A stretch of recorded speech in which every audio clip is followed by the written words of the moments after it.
dangerous and criminal behaviour led them to redefine the rallies there as riots. And as you can see, looking at this map, there are plenty of protests taking place in dozens of cities across America.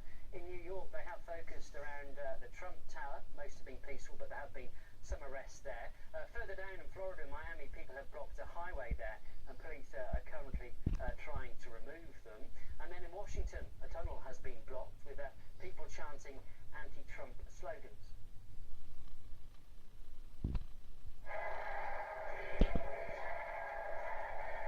So these are the latest pictures then from the Capitol, but plenty has been happening too on the West Coast and from California. Caleb Loppin sent this report.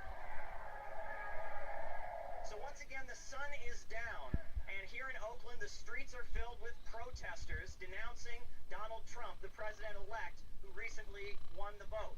You know, some people that are watching this protest at home right now, right? They might be like, well, look, Trump won the election fair and square. Why are they protesting? Are they against democracy? What would you say to that person? We're just doing what's right. This is what we need. We don't need Trump in office. He's just going to make everything worse. It's as simple as that. So do you think, is there a way of preventing him from taking office? We can all fight, do this every single day if we have to make sure that he's gone. Trump, he did win according to the U.S. Constitution, so you're saying you're protesting against the American democratic system, right? So did Hitler. That doesn't mean we have to accept the way this as it is. We need to fight back against this fascist system. To have democracy, you have to have an educated public. And the public schools have been progressively defunded both by Republicans and Democrats. And so the system as it is isn't promoting the democracy we have in our Constitution. So the crowd of protesters has marched all the way up toward the highway. And as you can see, right in front of me, there's a line of police with riot gear on, shields, clubs at their sides, to prevent the protesters from getting onto the highway. Now the protesters are turning around in face of this crowd of police with clubs who are blocking them from getting onto the highway, as they've done on previous evenings in the protests in the aftermath of Donald Trump's election. There's a Caleb Loppin there. Well, apparently some people have been so shocked by the result of the election they have had to seek psychological help from some Democratic staffers were so upset that so-called therapy dogs were brought into Capitol Hill. So, are they overreacting? Well, RT's Ed Schultz discussed this with media analyst Lionel. Since election night, the media has been covering violent anti-Trump protests across the nation, although many people have found more peaceful ways to cope with their disappointment. Some school districts and universities are offering counseling services to students who feel marginalized by Trump's rhetoric. Students at Cornell University staged a cry-in. The University of Kansas reminded students therapy dogs are available. A small elementary and middle school in Brooklyn held a community speak out with free hugs, healthy snacks, and poetry. Joining me for more on this, let's go to media analyst Lionel. You know what? What kind of kids are we? What kind of? When I was growing up, you know, we talked about at the dinner table watching Walter Cronkite. We talked about the Vietnam War. I mean, isn't this an issue of parenting? Explaining to your kids that life isn't perfect and sometimes there's going to be disappointments. I said on our election coverage on Tuesday night, the world's not going to come to an end. Ed, I've got news for these kids. This isn't a coup. Imagine somebody from another planet who says, "Who are those Earthlings? What are they doing? They're turning over cars. What? They won a championship. And what about those kids over there? They're beating the hell out of other people for exercising their franchise. It's called democracy." Look, I understand that they're against Trump's agenda. There's no room for violence and protest. But to the point where you need counseling and you have to hug kids and make them realize, I mean, what kind of world do they think this is? Don't you remember when the conservatives were crying after Obama was elected twice? Oh, wait a minute. They didn't do that. Yeah. And don't you remember when America's democracy and republic was held in abeyance, when we had to do the Supreme Court vote, where we didn't even know who won? Well, that's right. We didn't. Don't you remember? No, there's been no other time. Ed, this is a mass hysteria fueled by social media, fueled by us, and I hope, and let me make sure I'm very clear about this. This is not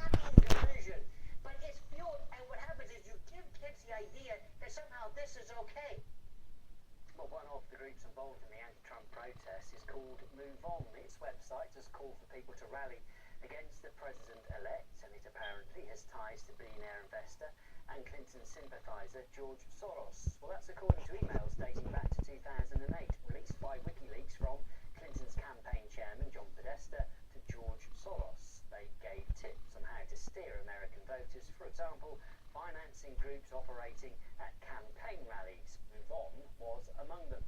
Yan Chikian has more.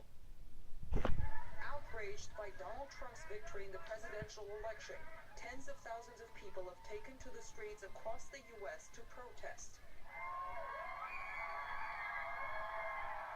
Many demonstrators are refusing to accept Trump's victory. It looks like advocacy groups played a hand in organizing the seemingly spontaneous protests. Among them, an organization called Move On, which is funded by George Soross, a Hillary Clinton supporter and billionaire. The day after Trump was elected, the group sent out a press release saying, "Within 2 hours of the call to action, Move On members had created more than 200 gatherings nationwide, with the number continuing to grow on Wednesday afternoon."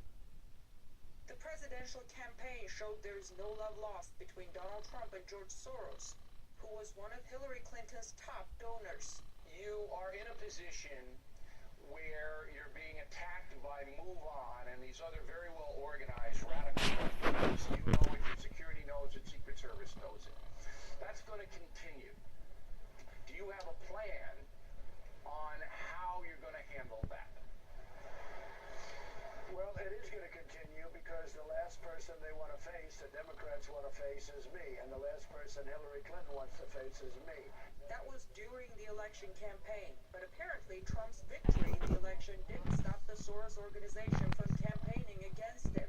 Those who are stirring it up, and they do, many of them work for George Soros's front organizations, are really telling those innocent protesters and perhaps less innocent protesters that they're in danger, that they're endangered by Trump, even though Trump has done nothing but preach unity since he actually won the elections. In essence, what the opponents of Trump now are doing is exactly what they accused him of planning to do if he lost, which is disputing the results of an entirely fair election. It's an election where they've had all the media power and more of the money, and yet they've lost to him and to the voice of those ordinary people in the American shires who are normally ignored and forgotten. George Soros is known for stirring up anti-government protests in other countries, and it looks like the upcoming Trump administration might see a few. The Soros organization went beyond protesting. Move On released a petition calling to change the U.S. Constitution and get rid of the Electoral College, which gave Trump his victory. There are now some apparently well-funded attempts to undermine Trump's victory in the election. The irony is that many Clinton backers who are now slamming America's electoral system were praising it and scolding anyone who criticized it just days before the vote. In Washington, I'm Ganesh Chakya, RT. Well, other countries too have elected leaders that have sparked protest, although their democratic systems have not always been respected by the US. Here's RT's Miguel Francis Santiago. Democracy, arguably one of the most used and abused words, but it's more than that.